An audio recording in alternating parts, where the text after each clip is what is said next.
Assalamualaikum dan selamat pagi.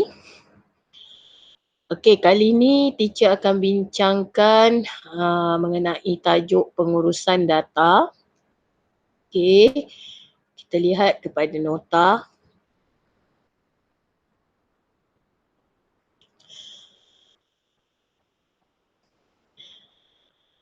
Okey.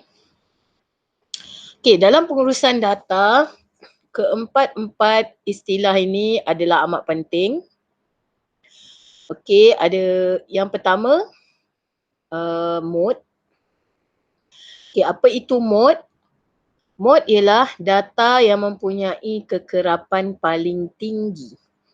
Okey, maksudnya nilai data mana yang paling tinggi, okey, itu adalah mode.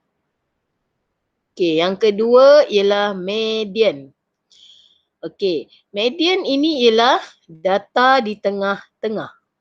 Okey, median ini ialah data di tengah-tengah. Okey, sebelum kita mencari median, jika diberi data, kita perlu susun data itu dalam urutan menaik. Okey, setelah disusun dalam urutan menaik, baru kita boleh kenal pasti yang manakah nilai yang di tengah-tengah. Okey, median dia ada dua jenis. Median bagi data nombor genap, maksudnya data, bukan data nombor genap, maksudnya data bilangan genap. Okey, contoh ada 6 data. Okey, bilangan genap. Okey, yang kedua ialah median bagi data yang bilangannya ganjil. Contoh 11. Macam tu. Okey, kejap lagi kita lihat contoh bagaimana kita nak cari median bagi kedua-dua jenis data.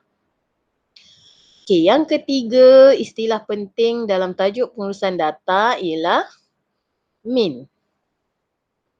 Okey, mean juga sama maksud dengan purata. Okey, apa itu mean? Okey, mean ialah jumlah keseluruhan data dibahagikan dengan bilangan data. Maksudnya awak kena cari hasil tambah bagi data-data yang diberikan. Kemudian awak bahagikan dengan bilangan data tersebut. Jika bilangannya 5, jadi awak bahagikan dengan 5. Okey, dan yang keempat ialah julat. Okey, julat ialah nilai maksimum ditolakkan dengan nilai minimum. Okey, apa itu nilai maksimum? Nilai maksimum ialah nilai yang paling tinggi. Okey, dan nilai minimum pula ialah nilai yang paling rendah atau nilai yang paling kecil. Jadi untuk mendapatkan julat, kita ambil nilai yang paling tinggi ataupun yang paling besar, tolakkan dengan nilai yang paling rendah ataupun paling kecil. Okey, itu ialah keempat-empat istilah penting dalam tajuk ini. Okey, kita terus kepada contoh. Okey. Okey, dalam tajuk ini kebiasaannya kamu akan diberikan jadual. Okey, contohnya di sini. Diberi jadual yang menunjukkan markah bagi murid. Okey, markahnya diberikan di dalam kolom yang pertama ni. Okey, yang pertama ialah markah 61. Kemudian 65, 70, 74, 81 dan 85. Okey, contohnya ini markah dia. Kemudian pada kolom yang kedua ini akan diberikan bilangan murid yang mendapat markah-markah yang ditunjukkan di dalam kolom pertama ini tadi. Okey, contoh markah 61 ada seorang murid yang dapat markah ini. Okey, untuk markah 65 pun ada seorang murid, iaitu bilangan 1 yang mendapat markah 65. Okey, untuk markah 70 ada 3 orang murid. 74 ada seorang murid, markah 81 ada seorang juga murid dan markah 85 ada 2 orang murid. Okey, kemudian soalan akan minta kamu mencari apa itu mode, apa itu median, apa itu mean dan apa julat bagi data yang ditunjukkan dalam jadual ini. Okey. Mode. Okey, kita imbas kembali istilah tadi. Mode ialah kekerapan paling tinggi. Okey, apa maksud dia? Cuba awak tengok markah-markah ini. Okey. Bilangan manakah markah yang ramai murid dapat markah tu? Faham tak maksud teacher? Maksudnya markah mana yang paling ramai murid dapat? Kalau dilihat dalam jadual ni, markah yang paling banyak murid dapat ialah 70. Betul tak? Okey, sebab markah-markah yang lain ni semua kurang daripada 3. 3 ni paling tinggi. Jadi min bagi jadi mode bagi data ini ialah markah 70 lah. Sebab kekerapan dia yang paling tinggi. Okey. Mudah saja. Okey, jadi untuk jawapan ini diminta hitung mode. Jadi mode-nya ialah 70 lah. Sebab 70 ini kekerapannya paling tinggi berbanding dengan markah-markah yang lain. Okey, jadi jawapan dia 70. Okey, B. Hitung median. Okey, median tadi teacher dah bagi tahu dalam istilah median ni ada dua jenis. Median ialah nilai di tengah-tengah. Tapi median ada dua jenis. Okey, langkah pertama sebelum kita nak mencari median, kita kena susunlah data ini dalam urutan menaik. Okey, kita mulakan dengan markah yang paling sedikit dahulu dan diteruskan ke markah yang paling tinggi. Okey, markah yang paling sikit itu 61 ada seorang. Jadi satu je lah kat sini. Okey, markah 65 pun ada seorang. Jadi 65 pun satu. Kemudian markah 70. Markah 70 ada 3 orang. Jadi kena tulis 3 kali lah. 70 untuk murid yang pertama, 71 lagi untuk murid yang kedua dan 70 yang satu lagi ialah untuk murid yang ketiga. Okey. Kemudian kita teruskan. Markah 74 ada seorang. Jadi satu je lah 74 kat sini. Okay, kemudian markah 81 pun satu. Jadi satu je markah 81 kat sini. Dan markah 85 ada 2 orang. Jadi ada 2 lah markah 85 kat sini. 85 untuk murid yang pertama dan markah 85 lagi satu untuk murid yang kedua tu. Okay, jadi kita dah susun dah data ni elok-elok ikut urutan menaik. Okay, cuba kita bilang data ni ada berapa? Okay, 1, 2, 3, 4, 5, 6, 7, 8, 9. Okay, jadi ia adalah median bagi data yang bilangannya ganjil. Okay, yang ini tak ada masalah. Bila bilangan ganjil, kita boleh terus dapatkan nilai di tengah. Okay, kalau awak perhatikan, mediannya ialah 70. Okay, sebab 70 ni ialah nilai di tengah-tengah. Okay, macam mana nak tahu dia nilai di tengah-tengah? Awak tengok belah kiri dia dengan belah kanan dia seimbang tak bilangan data tu? Okay, kat sebelah kiri dia ada 4 data. Okay, belah kanan pun ada 4 data. Jadi betul lah 70 ini ialah nilai di tengah-tengah.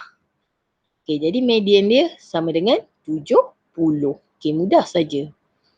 Okay, untuk yang median bilangan data ganjil ni. Okay, C. Hitung min. Okay, min ialah purata. Purata kita imbas kembali dalam rumus tadi. Rumus dan istilah tadi. Purata ialah jumlah data dibahagikan dengan bilangan data. Okey, jumlah data awak tambahkanlah. Ni data yang awak dah susun tadi dekat soalan B ni tadi. Okey, awak tambahkan semuanya. Okey, tambahkan. Kemudian bahagi per itu ialah bahagi ya. Okey, kemudian bahagikan dengan 9. Sebab apa 9? Sebab bilangan data dia ada 9 sebab kita dah kira tadi. Jadi bilangan data dia ada 9, jadi kita bahagi dengan 9. Jadi awak tambahkan semua ni, awak akan dapat 651. Kemudian 651 dibahagikan dengan 9. Okay, awak buat bentuk lazim, teacher tak tunjuk kat sini. Okay, awak boleh buat sendiri bentuk lazim dia. Okay, awak akan dapat 72.3. Itu dia punya mean atau purata bagi data dalam jadual ni. Okey, dan kemudian yang D, soalan D ialah julat. Okey, dia suruh kita hitung julat. Okey, julat mudah saja. Ambil saja nilai yang paling tinggi. Okey, kat sini awak tahu markah yang paling tinggi ialah 85. Jadi 85 tolak dengan markah yang paling rendah iaitu 61. Jadi kita tolakkan yang paling tinggi dengan yang paling rendah ni, kita akan dapat julat dia ialah 24. Itu saja. Okey, kita tengok contoh seterusnya. Okey, kadang-kala data yang ditunjukkan ialah dalam jadual yang melintang macam ni. Okay, tadi kita tengok contoh jadual yang menegak. Okay, kali ni kita tengok pula contoh bagi jadual yang melintang. Okay, diberi jadual ini menunjukkan tinggi dalam cm bagi murid. Okay, tinggi dia dah bagi tahu. Tinggi 124 cm, 130 cm, 136 cm dan 140 cm. Okay, untuk tinggi 124 cm ni, murid dia seorang je yang berketinggian ini. Okay, murid yang berketinggian 130 cm ada 2 orang. Okay, murid yang berketinggian 136 cm ada 3 orang. Dan murid yang berketinggian 140 cm ada 4 orang. Okay, itu yang ditunjukkan oleh jadual. Okay, kemudian kita jawab soalan. Hitung mod. Okay, A. Hitung mod. Okay, kita tengok mana tinggi antara keempat-empat tinggi ni, mana kekerapan dia paling tinggi, mana yang murid dia paling ramai yang berketinggian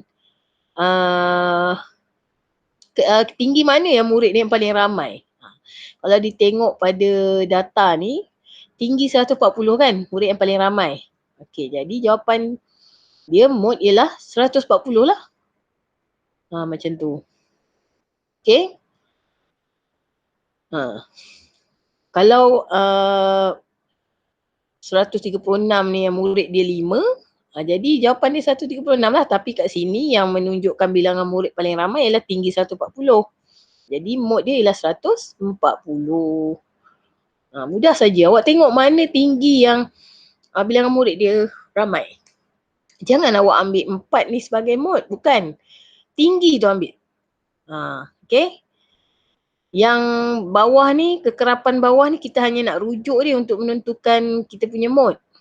Okay. B, median. Okay, dia suruh hitung median. Okay, sama juga macam tadi. Awak susun data ni. Susun ikut urutan menaik. Mulakan dengan tinggi yang paling rendah ni. Okay, 124 ada seorang.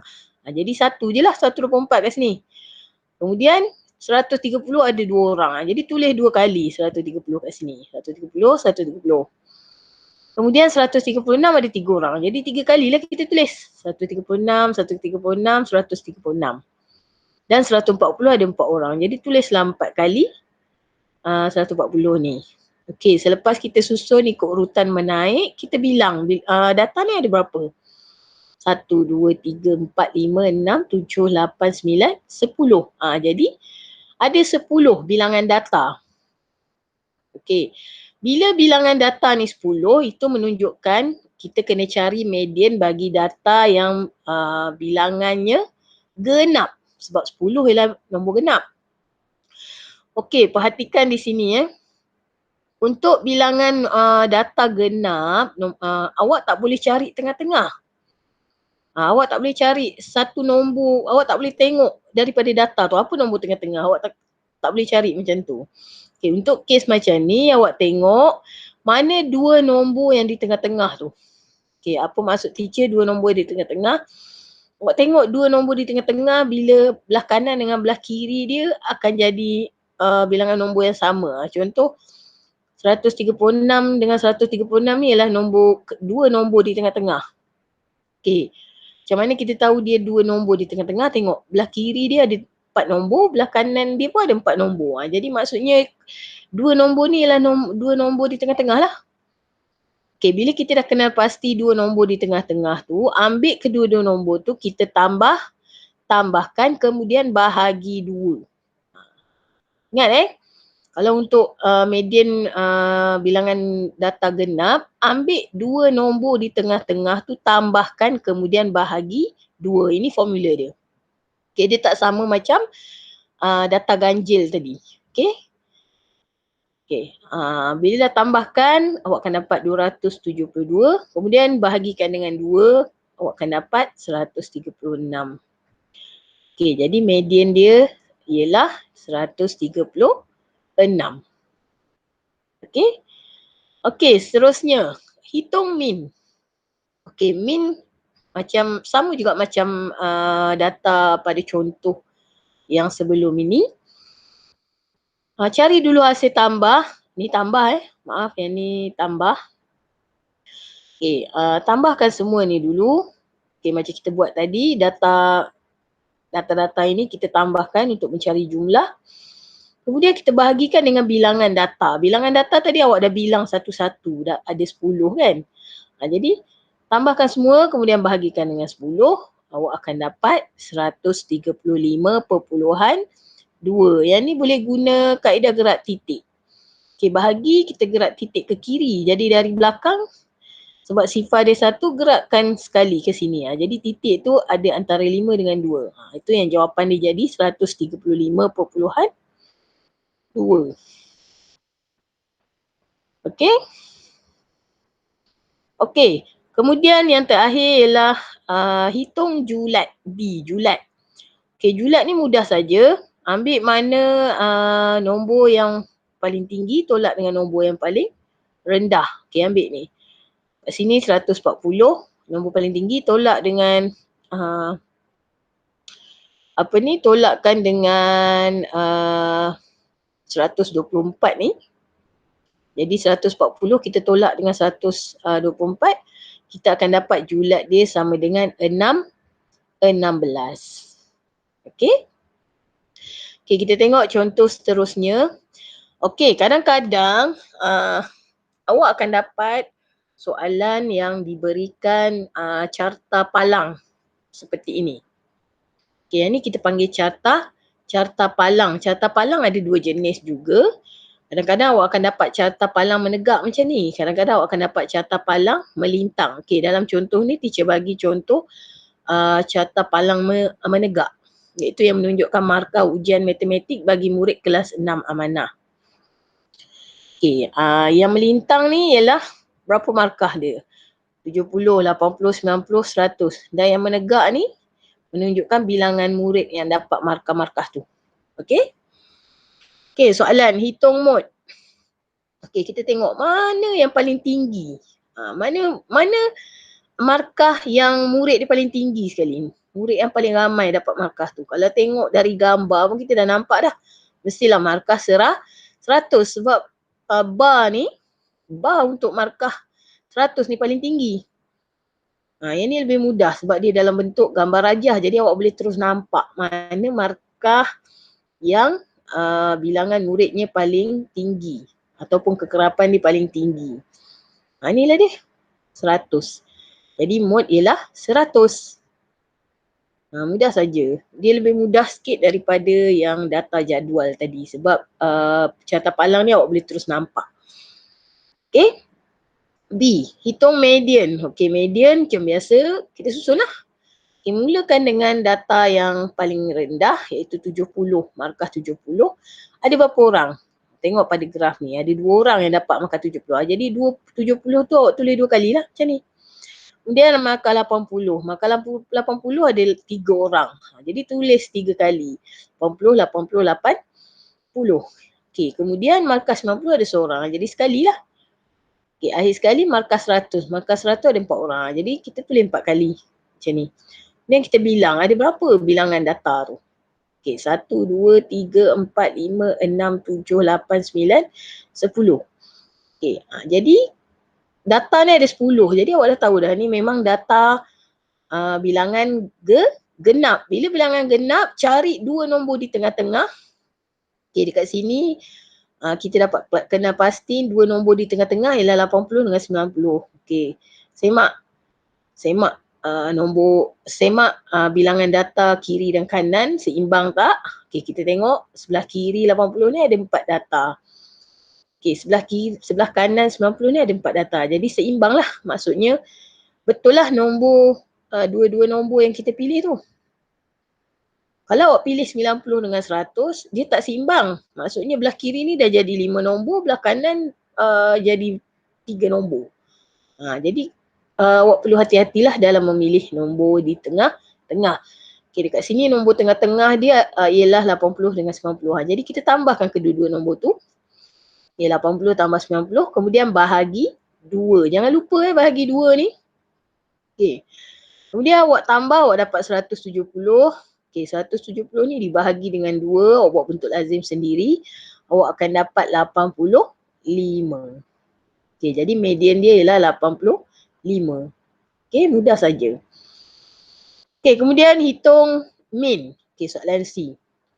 Okay, min sama macam tadi juga, cari jumlah bagi data nombor-nombor ini. Ni nombor-nombor yang kita dah susun pada soalan median ni tadi. Okey, awak tambahkan je nombor tu semua. Kemudian bahagi dengan bilangan data. Bilangan data dah tahu 10. Jadi bagilah dengan 10. Okey, bila awak tambah, awak dapat 870. 870 bahagi 10, awak akan dapat 87. Okey, yang ni tak payah buat bentuk lazim pun tak apa. Sebab sifar ada pasangan kan, awak dah belajar kaedah pemansuhan. Kalau sifar pengangka dengan penyebut ada pasangan, awak boleh potong. Jadi kita potonglah sifar dengan sifar ni. Dia jadi 87 lah jawapan dia. Okay, jadi min data ini ialah 87. Okay, julat mudah saja soalan D. Julat mudah saja. Okay, julat awak ambil ni. Nilai paling tinggi tolak dengan nilai yang paling rendah. Okay, maaf yang ni. Yang ni. Nilai paling rendah betul lah. Okay, satu lagi teacher nak ingatkan jangan terkeliru dengan gambar rajah ni. Kalau tengok dalam gambar rajah ni, tengok dia punya graf tu, macam yang ni paling tinggi, yang ni paling rendah. Kita bukan tengok dia punya kekerapan kita bukan tengok dia punya bilangan murid tu. Kita tengok markah tu. Mana markah tinggi, mana markah paling rendah. Mana markah paling tinggi, mana markah paling rendah, kita tolakkan. Jadi ambillah 100 ni tolak dengan 70. Jadi kita akan dapat julat dia ialah 30. Okey, itu saja. Okey. Okey, itu saja untuk tajuk pengurusan data ini. Okey, teacher harap awak dapat fahamlah contoh-contoh yang diberikan. Okey, itu saja. Sekian, terima kasih. Assalamualaikum warahmatullahi wabarakatuh.